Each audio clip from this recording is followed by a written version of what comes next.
부모님은 저와 다르게 신비한 체험을 좀 많이 하셨습니다. 먼저 방언. 저희 어머니도 아버지도 두 분 다 여전히 방언으로 기도하십니다. 저희 아버지는 방언을 받기 위해서 금식 기도까지 할 정도로 굉장히 열심히 하셨다고 합니다. 근데 반면에 저는 방언을 못 하거든요. 그래서 그런지 몰라도 저희 아버지가 방언도 못 하는 게 무슨 목회자냐라고 할 정도로 성령의 은사에 대한 체험이 굉장히 강하셨습니다. 또 전에는 저희 아버지 그 개척교회에 신유의 은사도 있었습니다. 많은 분들이 고침을 받기도 했었어요. 뭐 어렸을 때라 정확히 뭐 어떠한 병이 어떻게 고쳐졌는지는 정확하게 기억하지는 못하지만 병 고침을 받아서 나았다라는 분들의 간증을 들었던 기억이 지금도 남아 있습니다. 그리고 저희 어머니는 입신이라고 불리는 이제 천국에도 직접 다녀오시는 그런 경험도 하셨다고 합니다. 그때 한창 아버지랑 이제 연애하실 때인데 같이 산기도를 하시던 중에 어머니가 입신 들리신 거예요. 그래서 아버지가 신기해서 막 이렇게 쳐다보고 있었는데 어머니가 그랬대요. 하나님, 저는 저 땅으로 돌아가기 싫습니다. 여기 있고 싶습니다. 그러니까 저희 아버지가 진짜 이 여자가 안 내리면 어떡하나 뭐 그런 걱정을 하셨다고 합니다. 또 저희 아버지 교회에 이제 여자 전도사님이 한 분 계셨었는데 환상을 보셨습니다. 한 번은 기도 중에 교회에 커다란 뱀이 이제 또아리를 틀고 앉아 있었다라는 거예요. 실제로 그 이후에 교회에 큰 어려움이 찾아오기도 했었습니다. 이처럼 저희 부모님은 이런저런 신비한 은사들을 굉장히 많이 경험하셨습니다. 그런데 저희 부모님은 그런 일들을 굉장히 많이 경험해서 체험에 대한 것을 굉장히 많이 신뢰하지만 제가 신뢰하지 않는 은사가 딱 한 가지 있습니다. 그게 뭐냐면 바로 예언입니다. 저희 어머니가 임신했었을 때 제 기억이 맞다면 산기도 중이셨을 겁니다. 한 분이 오시더니 태중의 아이를 위해서 기도해 주시겠다라는 거예요. 그러면서 막 기도하시다가 본인이 예언의 은사가 있다면서 예언을 하시는데 이 아이가 나중에 세계를 돌아다닐 부흥사라는 겁니다. 그 아이가 바로 저입니다. 전 예언을 신뢰하지 않습니다. 아니, 예언을 신뢰하지 않는다기보다 예언을 한다는 사람 치고 제대로 된 분을 뵌 적이 없어서 그렇겠죠. 예언이 아니라 예언을 하는 분들을 신뢰하지 못한다는 게 더 맞는 말 같습니다. 전문적인 용어로 사자 냄새 나는 분들이 너무 많다라는 것이죠. 세계를 돌아다닐 부흥사요? 여러분 이제 곧 40인데 목사 한 수도 못 받았습니다. 세계를 돌아다녀요? 저 한가람 교회 오기 전까지 해외에 단 한 번도 못 가본 사람입니다. 한가람 교회에서 중고등부 단기 선교 보내주셔서 인도네시아를 다녀온 게 제 해외의 전부입니다. 3개가 아니라 1개 다녀왔습니다. 그때 처음으로 비행기를 6시간 이상 타면서 제가 느꼈던 게 뭐냐면 아하, 비행기를 이렇게 오래 타면 허리가 부서지겠구나, 한국에만 있어야겠다고 저는 생각을 했습니다. 그래서 아마 앞으로도 세계를 돌아다닐 일은 아마 없지 않을까 싶습니다. 그래서 그런지 저는 예언하시는 분들을 그리 신뢰하지는 않습니다. 한번 잘 들어보시길 바라겠습니다. 사실 이 예언의 은사는 앞으로의 일어날 일을 미리 예언하는 게, 미리 알려주는 것이 아닙니다. 한문으로 보면 이 예자가 미리 예자가 아니라 맡길 예자입니다.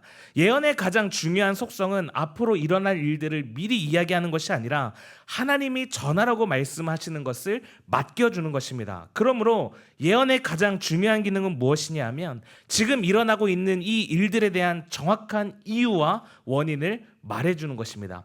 그래서 구약의 선지자들을 보시면 대부분이 무슨 이야기를 하느냐, 지금 너희들이 왜 멸망해 가고 있느냐, 지금 이러한 전쟁이 왜 일어나고 있느냐, 우리가 왜 포로로 끌려왔느냐, 바로 우리가 그 언약을 깨뜨렸기 때문이다. 지금 일어나고 있는 어떠한 일에 대한 정확한 이유와 원인을 이야기를 하는 것이 예언입니다. 하나님께서 선지자에게 맡겨주신 그 말씀을 대언하는 것이 예언이라는 것이죠. 그래서 예언의 은사가 있는 사람들이 가장 잘하는 것이 책망입니다. 미래의 일들에 대한 말씀도 맡기셨지만 많은 분들이 예언을 미리 일어날 일들을 예고하는 정도로만 생각한다라는 거죠. 그래서 예언의 은사가 있다고 하면 일단 저는 의심합니다. 과연 진짜로 그렇게 될까? 하나님이 진짜 그렇게 역사하실까? 그런데 오늘 본문의 말씀을 보게 되면 저는 정말 믿음 없는 사람이 되어버립니다. 오늘 본문 6절과 7절에 있는 말씀인데요. 다시 같이 한번 읽어보도록 하겠습니다. 6절과 7절입니다. 시작. 오직 믿음으로 구하고 조금도 의심하지 말라. 의심하는 자는 마치 바람에 밀려 요동하는 바다 물결 같으니 이런 사람은 무엇이든지 주께 얻기를 생각하지 말라. 아멘. 오직 믿음으로 구하고 조금도 의심하지 말라는 겁니다.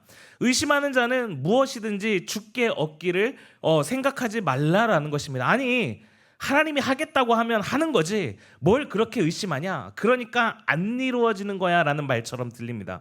제가 봤을 땐 그냥 부흥사의 길이 제 길이 아닌데 마치 오늘 말씀으로 미루어 보면 제가 의심하기 때문에, 믿음이 없는 자이기 때문에 하나님이 그러한 일을 저한테 주시지 않는 것처럼 느껴진다는 말이죠. 우리의 기도 역시도 마찬가지입니다. 우리가 기도할 때 조금도 의심하면 안 된다라는 거예요.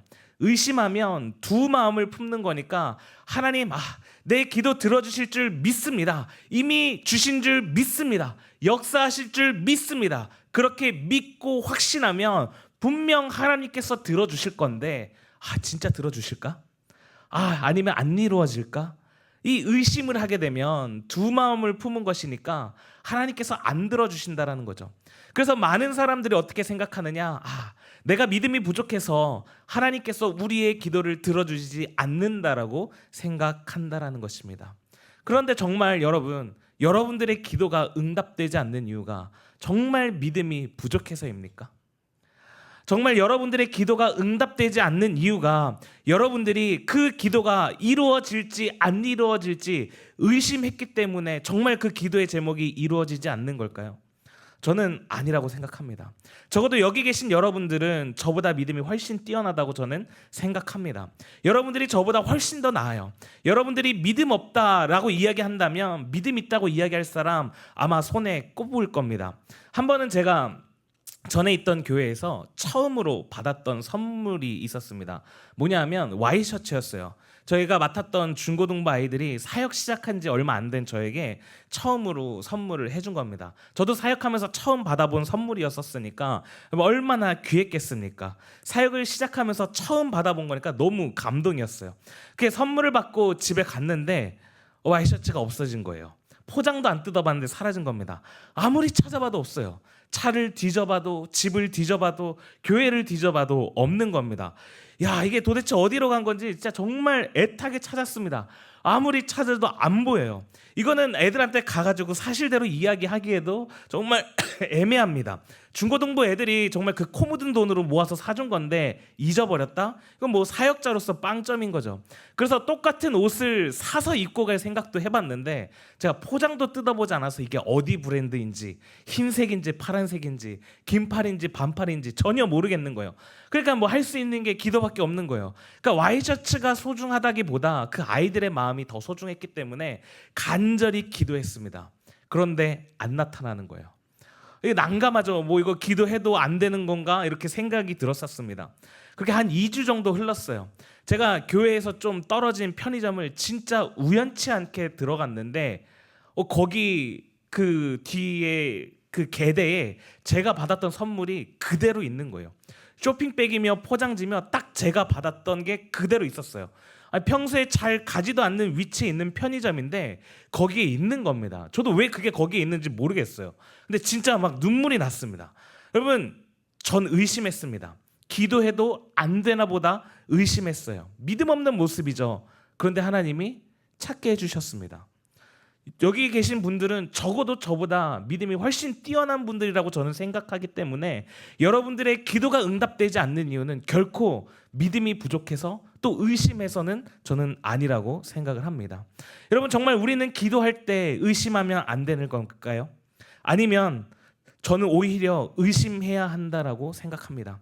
기도할 때마다 내가 진심으로 구하는 것이 혹시 정욕으로 구하는 것은 아닌지, 내 욕심을 따라 구하는 것은 아닌지, 내가 이렇게 구해도 하나님이 기뻐하시는지 우리는 의심해야 된다라고 생각합니다. 우리가 우리 자신의 마음을 살피지 아니한 채 무조건 생떼를 쓰듯이 달라고 말하는 것은 결코 좋은 믿음이라 부르기 어렵단 말이죠. 그렇다면 오늘 본문에서 야고보 사도가 무엇이든지 구하라고 하는 것, 의심하지 말고 구하라고 하는 것, 그것은 바로 무엇이냐? 다른 그 어떠한 것이 아니라 우리 5절에 있는 말씀인데요. 5절 같이 다시 한번 읽어보겠습니다. 시작. 너희 중에 누구든지 지혜가 부족하거든 모든 사람에게 후히 주시고 꾸짖지 아니하시는 하나님께 구하라. 그리하면 주시리라. 지금 이 야고보 사도가 구하라고 이야기하는 것은 무엇이냐 하면 지혜입니다. 지혜가 부족하거든 하나님께 구하라고 이야기를 하고 있습니다. 그렇다면 우리에게 왜 지혜가 필요한 것이냐? 오늘 성경을 기록한 야고보 사도는 이렇게 이야기를 하고 있습니다. 2절에서 4절인데요. 우리 다시 한번 읽어보겠습니다. 2절부터 4절입니다. 시작. 내 형제들아, 너희가 여러 가지 시험을 당하거든 온전히 기쁘게 여기라.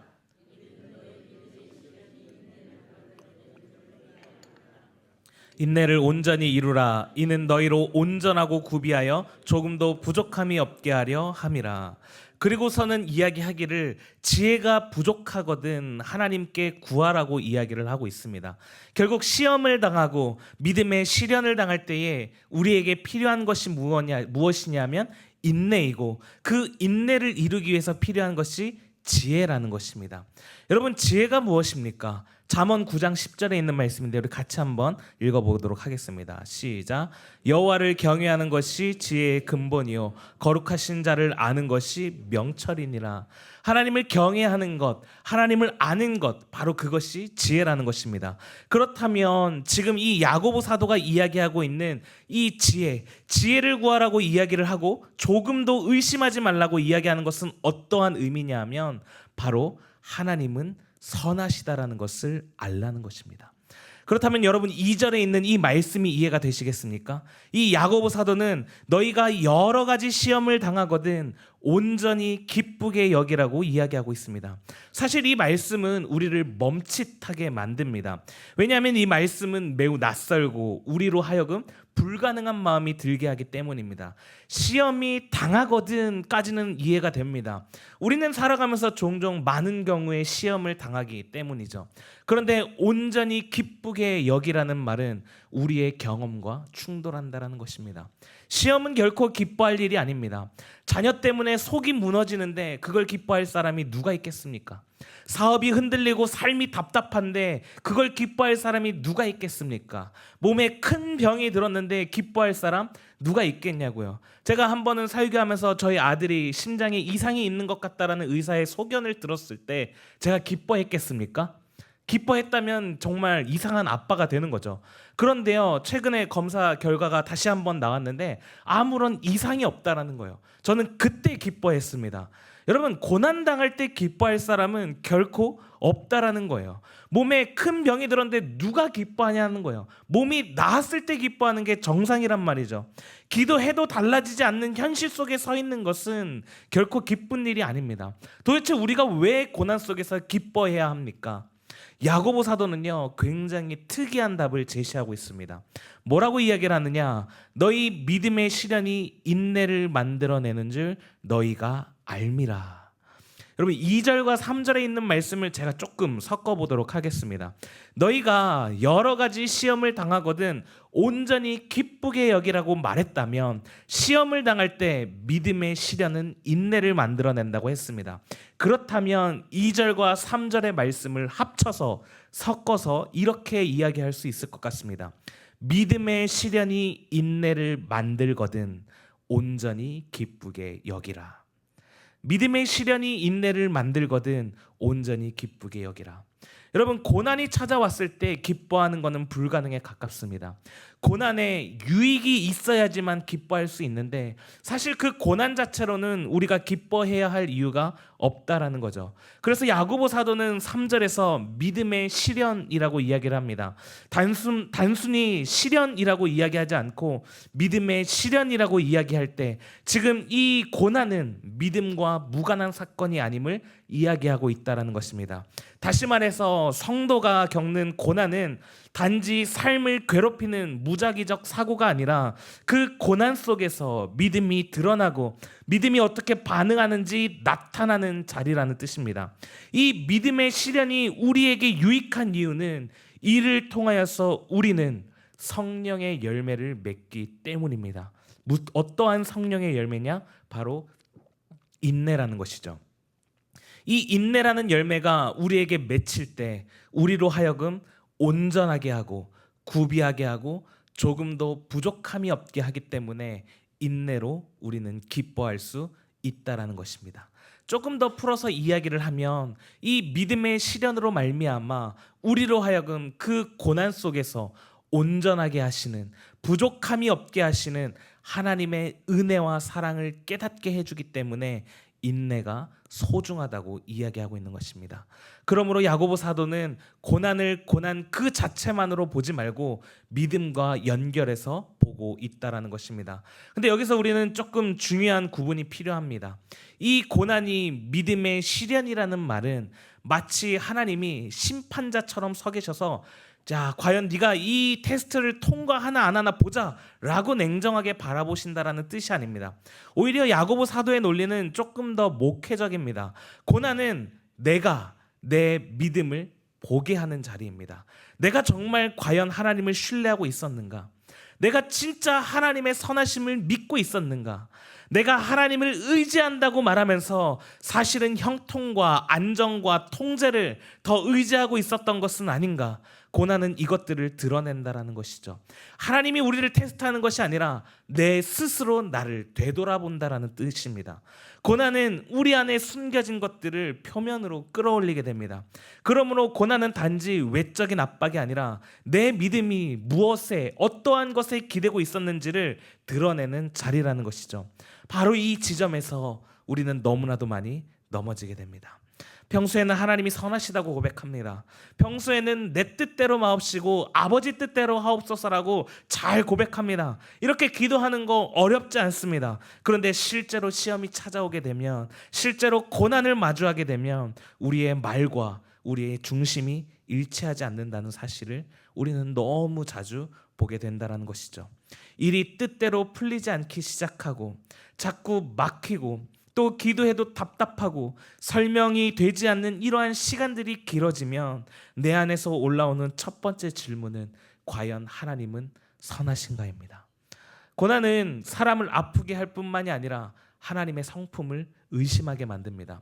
그래서 고난의 가장 큰 위험한 점은 단지 그것이 고통스럽다라는 사실뿐만이 아니라 하나님의 성품에 대한 우리의 신뢰를 흔든다라는 것이 무척 위험하다라는 것입니다.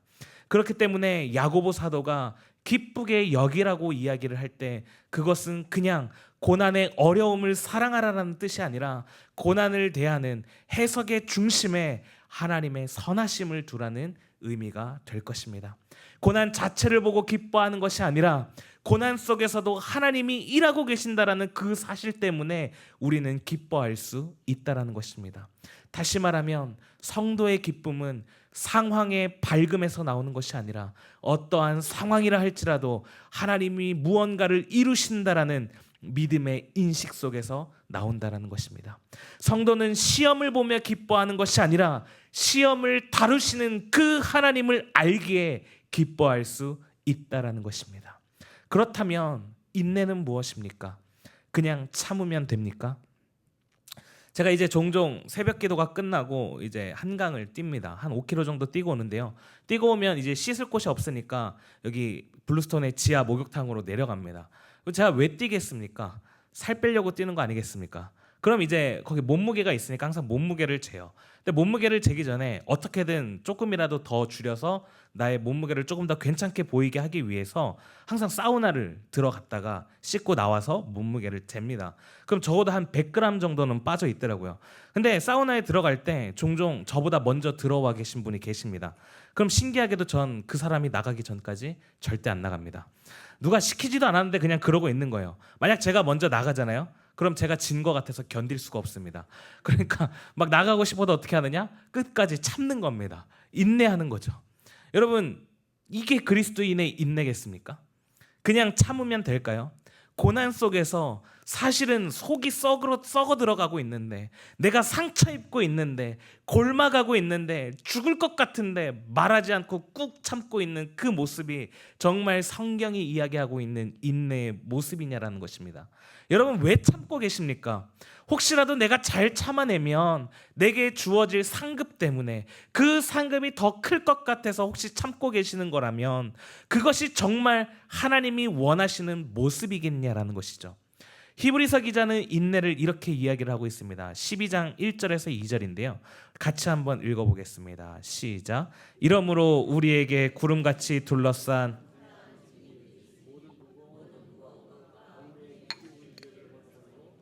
인내로서 우리 앞에 당한 경주를 하며 믿음의 주요 또 온전하게 하시는 이인 예수를 바라보자. 그는 그 앞에 있는 기쁨을 위하여 십자가를 참으사 부끄러움을 개의치 아니하시더니 하나님 보좌 우편에 앉으셨느니라. 아멘. 우리의 믿음이 어떻게 인내라는 결과를 나타내느냐? 믿음의 주요 온전하게 하시는 이인 예수를 바라볼 때입니다. 이 본문에는 여러 가지 많은 신학적인 의미가 내포되어 있겠지만 저는 한 가지 관점에서만 이 말씀을 좀 붙들고 싶습니다. 우리가 고난 중에도 기뻐해야 할 것은 고난 중에도 우리와 함께 하시는 하나님이 신실하시기 때문입니다. 하나님의 신실하심의 증표가 무엇입니까? 바로 예수 그리스도 아니겠습니까? 그래서 사도 바울은 말하기를 내가 어려움과 환난 가운데 있다 할지라도, 내가 어떠한 상황 가운데 있다 할지라도, 환난이나 기근이나 적신이나 위험이나 칼이나 천세나 권세자라 할지라도 우리를 향한 그리스도의 사랑에서 끊을 수 없다라고 이야기하고 있습니다. 다시 말하면 내가 많은 환난과 고난을 당한다 할지라도 하나님께서 신실하다라는 사실을 내가 결코 잊을 수 없는 것은 바로 예수 그리스도 때문이라는 이야기입니다. 나를 위하여 그 아들을 주신 하나님이 어찌 나를 버리시겠는가? 그리고 그 아들을 주시고 성령으로 구원을 인치신 하나님께서 나와 함께 하신다라는 그 약속의 신실함을 붙든다라는 것입니다. 그래서 히브리서는 이야기를 합니다. 우리의 수많은 신앙의 선배들이 하나님의 신실하심의 증표를 붙들고 믿음의 경주를 하였습니다. 아브라함에게는 이삭이라는 하나님의 신실하심의 증표가 있었습니다. 100세라는 나이에 얻을 수 없는 그 아들을 하나님이 주심으로 말미암아 아브라함은 그 이삭을 볼 때마다 하나님이 나와 함께 하시는구나. 그렇지, 하나님이 나를 버리지 않으셨어. 하나님 끝까지 약속을 이루시는 분이야 라는 것을 이삭을 볼 때마다 깨달았을 것입니다. 야곱은 꿈을 꾸었고 돌단을 쌓음으로써 하나님이 함께 하신다라는 증표를 세웠었습니다. 그리고 우리에게는 하나님의 신실하심의 가장 큰 증표로 바로 예수 그리스도가 있다라는 것입니다. 그래서 히브리서 기자는 믿음의 주요 온전하게 하시는 이인 예수 그리스도를 바라보라고 이야기를 하는 것입니다. 예수 그리스도로 말미암아 우리는 여전히 하나님의 그 신실하심을 신뢰할 수 있다는 말입니다. 그렇기 때문에 바울의 고백처럼 환난이나 기근이나 적신이나 위험이나 칼이 찾아온다 할지라도 우리는 기뻐할 수 있다라는 것입니다. 우리에게 그 아들 예수 그리스도를 주신 하나님이 어찌 우리를 버리겠는가? 그렇게 우리는 믿음의 주여 온전하게 하시는 이인 예수 그리스도를 바라보음으로써 비록 지금은 고난의 상황이라 할지라도 하나님의 신실하심을 기대하며 오늘을 참고 믿음으로 버텨내는 인내를 할 수 있다라는 것입니다. 그렇기 때문에 야고보 사도는 의심하지 말라고 이야기하는 것입니다. 의심하지 말라라고 이야기하는 것은 내가 구한 것이 반드시 그대로 이루어질 것이라는 그러한 확신을 의심하지 말라라는 이야기가 아닙니다. 내가 기도하는 대로 하나님이 다 들어주실 거라는 그 사실을 의심하지 말라라는 이야기가 아니라 고난 속에서도 우리를 지키시는 하나님의 그 신실하심을, 하나님의 그 선하심을 조금도 의심하지 말라라고 이야기하고 있는 것입니다. 그러므로 우리가 그 환난 속에서 믿음으로 조금도 의심하지 않으면서 구해야 하는 것은 선하신 하나님을 알게 해달라는 지혜여야 한다라는 것이죠. 야고보 사도가 이야기하고 있는 조금도 의심하지 말라라는 것은 시험 속에 있다고 해서 하나님이 너를 버렸다라고 생각하지 말라. 고난이 길어진다고 해서 하나님이 선하지 않다고 생각하지 말라. 기도의 응답이 내가 원하는 방식대로 이루어지지 않는다고 해서 하나님이 듣지 않는다고 결론 내리지 마라. 하나님은 후히 주시고 꾸짖지 아니하시는 분이시며 우리와 함께 하시며 결국 모든 것을 합력하여 선을 이루실 것을 의심하지 말라라는 뜻입니다. 그래서 야고보 사도는 이어서 의심하는 자를 바람에 밀려 요동하는 바다 물결에 비유합니다. 이것은 단순히 감정의 기복을 이야기하고 있는 것이 아닙니다. 아직 하나님께 마음이 정해지지 않은 상태를 이야기하는 것입니다. 그래서 8절에 두 마음을 품어 모든 일에 정함이 없는 자라고 이야기하는 것입니다. 이 두 마음은 그냥 단순히 내가 기도하면 병이 나을까? 병이 낫지 않을까? 사업이 잘 될까? 안 될까? 걱정하는 이러한 심리적 불안만을 이야기하는 것은 아닙니다. 또 하나님의 뜻이 무엇인지 알고 싶어 고민하는 상태만을 말하는 것도 아니라는 것입니다. 여러분, 예수님의 겟세마네의 기도를 기억하십니까? 할 수만 있거든 이 잔을 내게서 옮기시옵소서, 그러나 내 원대로 마옵시고 아버지의 원대로 하옵소서라고 기도하셨습니다. 그렇다면 예수님은 지금 두 마음을 품는 걸까요? 내가 원하는 것이 있는데 아버지의 뜻대로 하옵소서 두 마음을 품은 걸까요? 아니라는 것이죠. 야고보 사도가 이야기하고 있는 이 두 마음은 하나님의 뜻이 내 뜻과 다를 때 그 뜻에 순종할 것인가를 놓고 하나님께 마음을 정하지 못한 상태를 이야기합니다. 하나님을 향한 신뢰가 있음에도 불구하고 불신이 여전히 남아있는 그 상태를 가리키는 거죠. 다시 말하면 하나님도 잡고 싶고 내 뜻도 놓고 싶지 않은 그러한 모습을 가리킨다라는 것입니다. 하나님이 선하신다라는 것을 입으로 이야기하지만 그 선하심이 내 기대를 깨트리는 방식으로 나타날 때는 하나님을 외면해버리고 싶은 그 모습 말입니다. 이것이 두 마음이라는 거죠. 이게 왜 중요할까요? 많은 성도님들이 종종 두 마음을 품는다고 생각하십니다. 그러나 흔들릴 수 있습니다. 우린 연약하기 때문에 울 수 있어요. 때로는 아직 잘 몰라서 하나님 앞에 질문할 수 있습니다. 주님 뜻이 무엇입니까를 묻는 것은 결코 두 마음이 아닙니다. 오히려 이 두 마음은 하나님의 뜻을 알면서도, 혹은 하나님의 뜻이 나의 바람과 다르다라는 것을 알면서도 그 하나님의 뜻에 마음을 정하지 못하고 계속 내 자신의 뜻을 붙드는 것입니다. 그러므로 이 두 마음의 핵심은 불안이 아니라 불순종의 문제라는 것이죠. 그래서 야고보서 4장 3절을 보시게 되면 구하여도 받지 못함은 정욕으로 쓰려고 잘못 구하기 때문이라고 야고보는 이야기를 합니다. 여러분, 건강을 구한다고 정욕입니까? 자녀를 위해 기도한다고 해서 정욕으로 하는 기도가 아니라는 것이죠. 정욕적인 기도는 무엇이냐? 자신은 변하지 않은 채 타인과 세상과 환경만 바뀌기를 바라는 자기 중심성에 있다라는 것입니다. 여러분, 야고보 사도가 오늘 우리에게 이야기하고 있는 것은 조금도 의심하지 않을 수 있는 아주 강력한 자기 확신이 아니라 더 깊은 하나님을 향한 신뢰입니다. 막연한 신뢰가 아니라 예수 그리스도를 통하여 우리에게 이미 보여주신 가장 확실한 하나님의 신실하심, 하나님의 선하심을 향한 신뢰입니다. 그러므로 여러분, 예수 그리스도를 바라보십시오.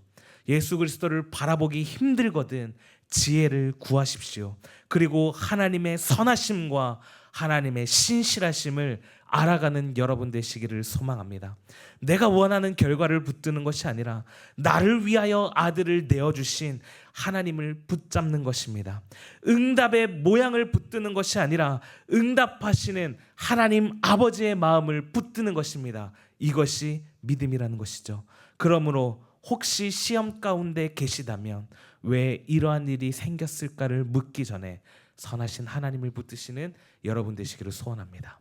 그 시험 속에서 우리가 가장 먼저 구해야 하는 것은 빠른 해결책이 아니라 하나님이 어떠한 분인지를 아는 지혜입니다. 우리 하나님 신실하신 분이십니다. 우리 하나님 선하신 분이십니다. 그 하나님을 놓치지 않고 걷게 해달라고, 주님의 뜻을 분별하게 해달라고, 신실하신 하나님의 임재를 잃지 않게 해달라고 그러한 지혜를 구하시는 여러분 되셔서 신실하신 하나님을 의심하지 말고 온전히 신뢰함으로 나아가는 우리 모든 한가람의 성도님들 되시기를 간절히 소원합니다. 기도하겠습니다.